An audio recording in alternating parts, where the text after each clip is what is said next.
So, good morning to all. So, let me explain the concept of structure. So, in the last video, we have seen the concept of array, and today, let me discuss the concept of structure. Okay. So, first of all, let me explain what is structure.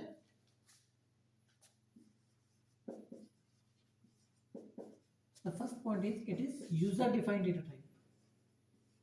User defined data types. So, till now, we have seen that int, that is compiler defined, that is float, double, short, like this. So we have seen these data types that they all are compiler defined data types. Okay, but we have seen array. Array is user defined data type. Okay, why array is user defined data type? Because the size of an array has been determined by you. Are you following this? The size of an array has been determined by you. It means that is user defined data type. In this test, we have second one is structure. Structure is also have user defined data type. Okay, in the case of array, what we have seen that array is a collection of similar type of data. Similar type of data. But in the case of structure, we have different type of data. Okay, so in structure, what we are going to do, we are going to collect different type of data. So in the case of array, we are going to collect similar type of data. In the going to structure, we are going to collect different type of data. So let me start with structure. So first of all, we write struct. So first of all, we will write struct keyword. Then we have to write the name of the structure. The name of the structure is person. That's it.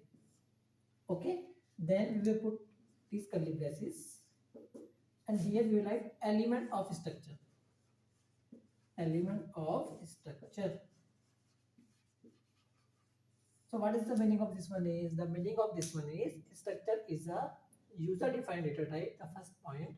And the second point is structure contains different type of data. It means different type of data is going to be stored inside structure. Okay. Int has a compiler defined data type. It means the meaning of int has been saved inside compiler knowledge. Are you following this? The meaning of float has been saved in compiler knowledge.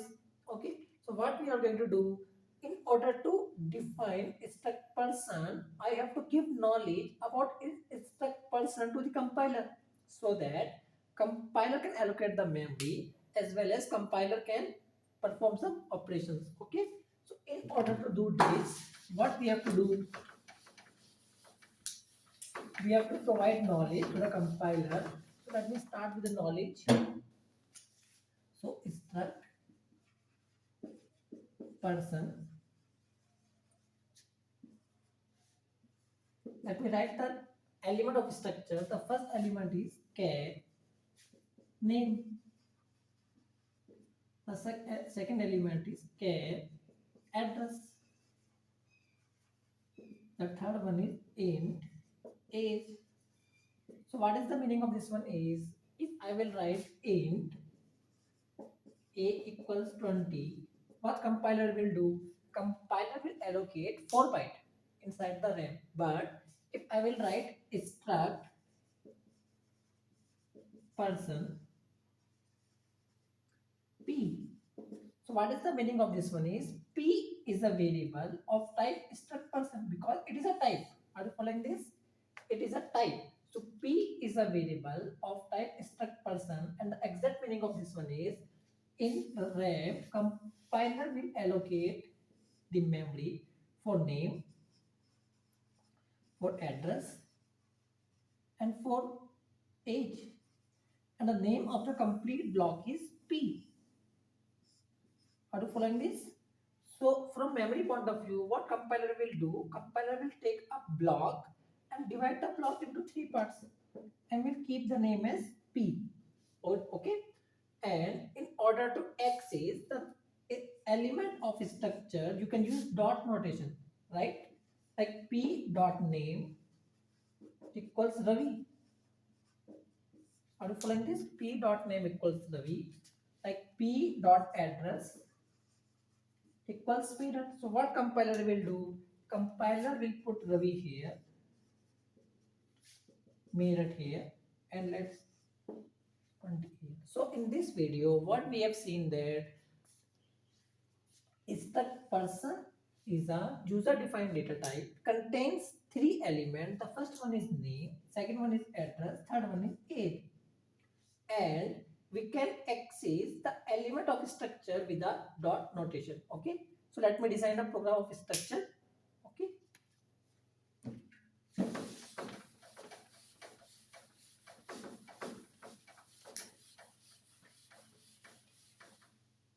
first of all, I will take a structure like this one.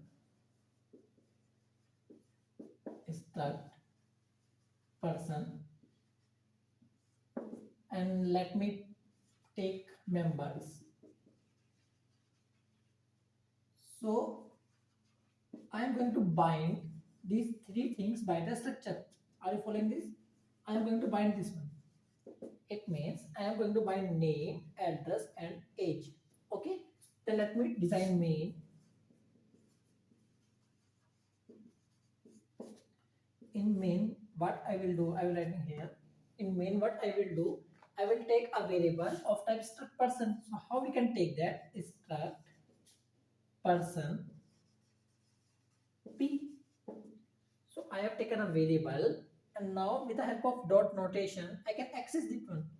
So how we can access? P dot name equals Ravi. I'm writing here P dot address equals Meerut,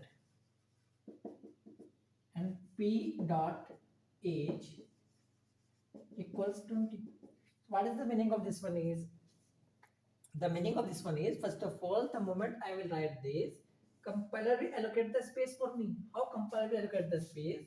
Compiler will allocate a block named as P and divide this block into three parts. Okay, and P dot name equals to Ravi. So compiler will put Ravi here, Meerut here, and 20 here. In order to print this information, what we can do? We can use printf percentile s p dot name. In a similar manner, we can print p dot address and like p dot age. So these three are called element of structure, and I am again going to repeat. In order to access the element, you have to put dot notation. Okay. And like students have a general mistake, they write address equal to something. Address nothing have a knowledge about the compiler. What compiler can do? First of all, compiler can reach P. And after reaching P, compiler can reach to address. So that's why we are writing P dot address. Are you following this one? P dot address. So that is the introduction of structure. In the incoming videos, we will see couple of operations on structure. Thank you.